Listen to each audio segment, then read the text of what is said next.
Disclaimer. इस लेख व वीडियो में निहित किसी भी जानकारी सामग्री गणना की सटीकता या विश्वसनीयता की गारंटी नहीं है। विभिन्न माध्यमों, ज्योतिषियों, पंचांग प्रवचनों, मान्यताओं, धर्म ग्रंथों से संग्रहित कर ये जानकारियां आप तक पहुंचाई जाती हैं। हमारा उद्देश्य महज सूचना पहुंचाना है। इसके उपयोगकर्ता इसे महज सूचना समझकर ही लें। इसके अतिरिक्त इसके किसी भी उपयोग की जिम्मेदारी स्वयं उपयोगकर्ता की ही रहेगी। धन्यवाद। पीतांबरा पीठ दतिया, श्री बगलामुखी।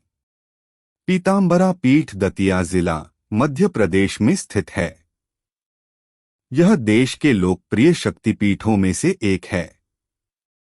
कहा जाता है कि कभी इस स्थान पर श्मशान हुआ करता था, लेकिन आज एक विश्व प्रसिद्ध मंदिर है।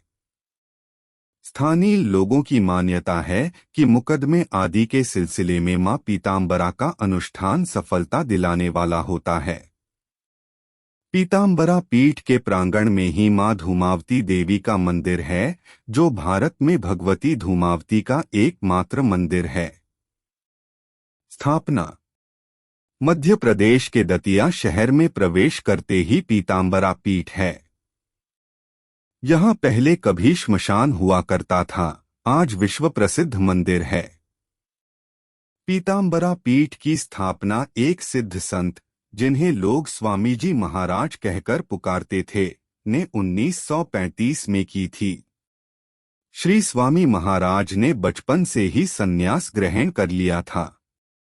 वे यहाँ एक स्वतंत्र अखंड ब्रह्मचारी संत के रूप में निवास करते थे। स्वामी जी प्रकांड विद्वान व प्रसिद्ध लेखक थे। उन्होंने संस्कृत, हिंदी में कई किताबें भी लिखी थीं। गोलकवासी स्वामी जी महाराज ने इस स्थान पर बगलामुखी देवी और धूमावती माई की प्रतिमा स्थापित करवाई थी। यहाँ बना वनखंडेश्वर मंदिर महाभारत कालीन मंदिरों में अपना विशेष स्थान रखता है। यह मंदिर भगवान शिव को समर्पित है।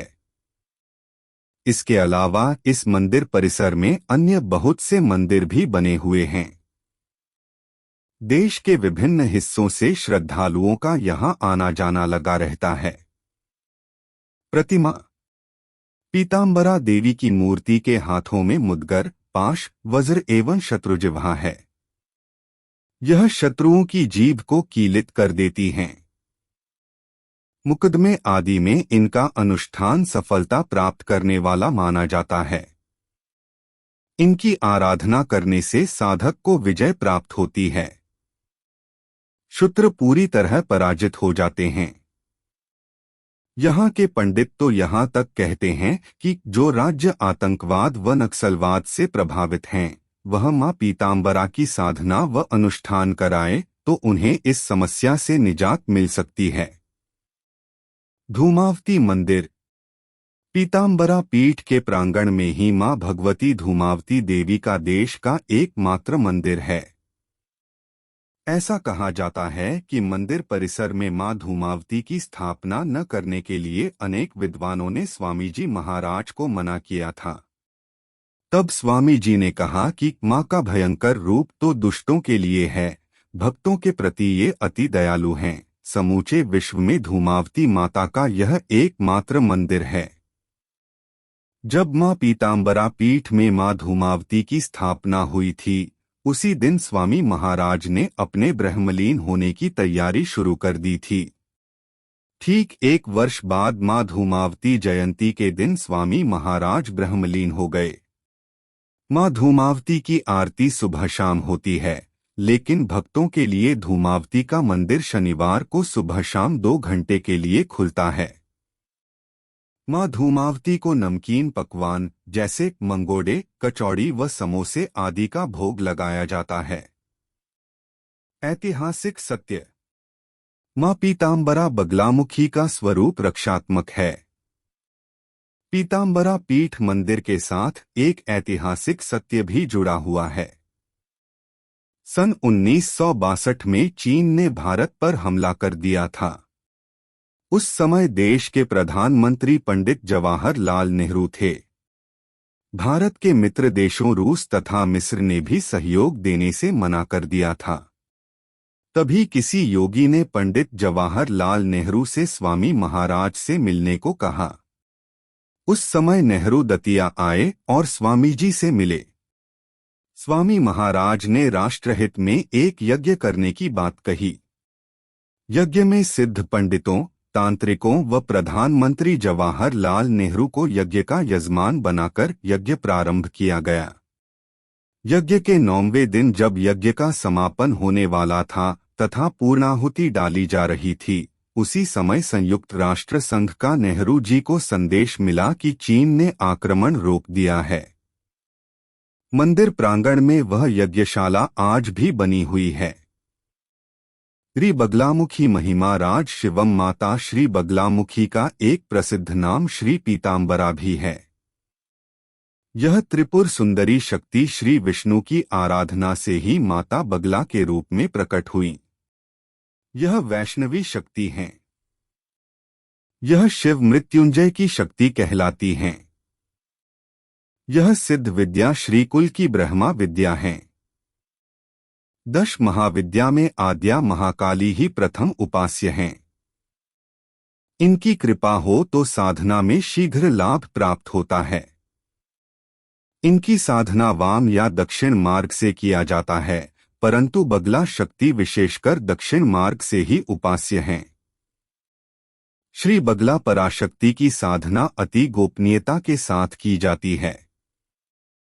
इनकी उपासना ऋषिमुनि के अतिरिक्त देवता भी करते हैं।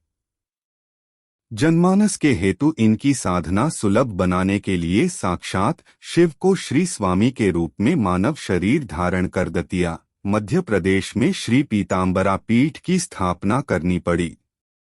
श्री स्वामी द्वारा लिखित पुस्तक श्री बगलामुखी रहस्य अति सुंदर और साधकों के लिए कृपा स्वरूप है।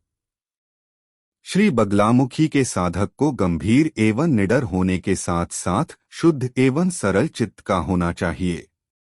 श्री बगला स्तंभन की देवी भी है। त्रिशक्ति रूप के कारण स्तंभन के साथ साथ भोग एवं मोक्षदायिनी भी हैं।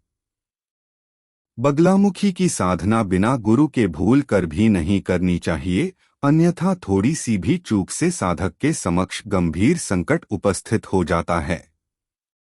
मणिद्वीप वासिनी काली भुवनेश्वरी माता ही बगलामुखी हैं। इनकी अंग पूजा में शिव, मृत्युंजय, श्री गणेश, बटुक भैरव और विडालिका यक्षिणी का पूजन किया जाता है। कई जन्मों के पुण्य प्रताप से ही इनकी उपासना सिद्ध होती है। विद्वानों का मत है कि विश्व की अन्य सारी शक्तियां संयुक्त होकर भी माता बगला की बराबरी नहीं कर सकती हैं। इनके मंत्र का जप सिद्ध गुरु के मार्गदर्शन में ही करना चाहिए।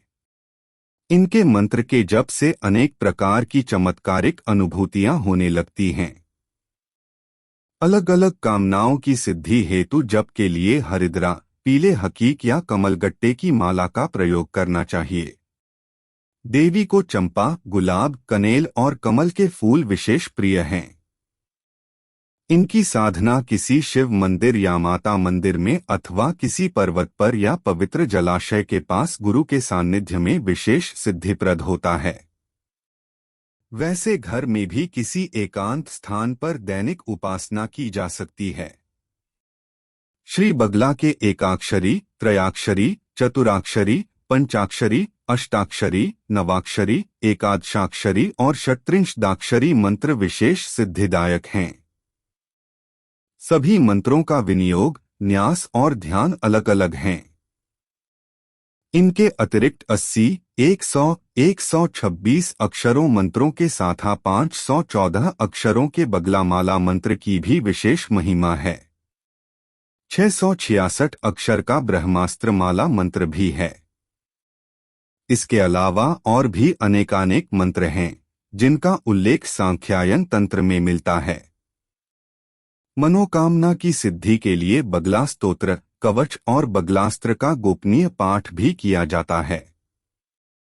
साथ ही बगला गायत्री और कीलक भी है। घृत, शक्कर, मधु और नमक से हवन करने पर आकर्षण होता है।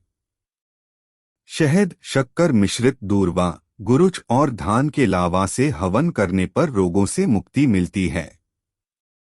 कार्य विशेष के लिए विशेष माला, विशेष मंत्र और विशेष हवन का विशेष प्रयोग होता है।